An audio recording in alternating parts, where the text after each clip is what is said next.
कार्तिक माह महात्म्य का 22वां अध्याय। राजा पृथु ने नारद जी से पूछा, हे देवऋषि, कृपया आप अब मुझे यह बताइए कि वृंदा को मोहित करके विष्णु जी ने क्या किया और फिर वह कहाँ गए।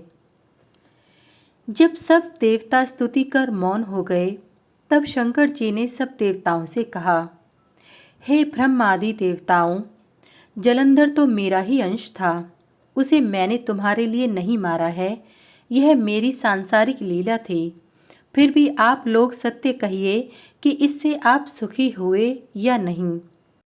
तब ब्रह्मा आदि देवताओं के नेत्र हर्ष से खिल गए और उन्होंने शिव जी को प्रणाम कर विष्णु जी का वह सब वृतांत कह सुनाया जो उन्होंने बड़े प्रयत्न से वृंदा को मोहित किया था तथा वह अग्नि में प्रवेश कर परम गति को प्राप्त हुई थी। देवताओं ने यह भी कहा कि तभी से वृंदा की सुंदरता पर मोहित हुए विष्णु उनकी चिता की राख लपेट इधर उधर घूमते हैं।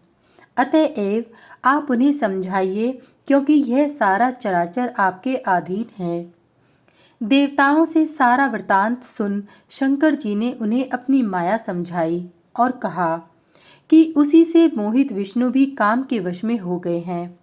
परंतु महादेवी उमा, त्रिदेवों की जननी, सबसे परे व मूल प्रकृति, परम मनोहर और वही गिरिजा भी कहलाती हैं।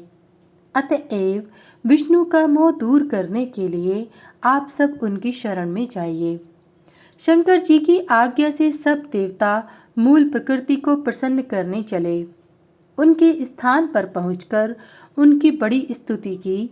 तब वह आकाशवाणी हुई कि हे देवताओं, मैं ही 3 प्रकार से तीनों गुणों से पृथक होकर स्थित सत्य गुण से गौरा, रजोगुण से लक्ष्मी और तमोगुण से ज्योति रूप हूँ। अतएव आप लोग मेरी रक्षा के लिए उन देवियों के पास जाओ तो वे तुम्हारे मनोरथों को पूर्ण कर देंगी। यह सब सुनकर देवता भगवती के वाक्यों का आदर करते हुए गौरी, लक्ष्मी और सरस्वती को प्रणाम करने लगे। सब देवताओं ने भक्तिपूर्वक उन सब देवियों की प्रार्थना की।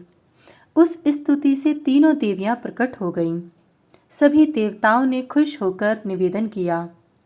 तब उन देवियों ने कुछ बीज देकर कहा, इसे ले जाकर बो दो तो तुम्हारे सब कार्य सिद्ध हो जाएंगे।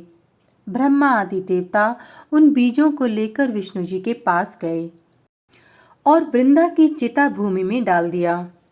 उससे धात्री, मालती और तुलसी प्रकट हुईं। विधात्री के बीज से धात्री, लक्ष्मी के बीज से मालती और गौरी के बीज से तुलसी प्रकट हुईं। विष्णु जी ने ज्यों ही उन स्त्री रूप वाली वनस्पतियों को देखा तो वे उठ बैठे। कामासक्त चित्त से मोहित हो उनसे याचना करने लगे। धात्री और तुलसी ने उनसे प्रीति की।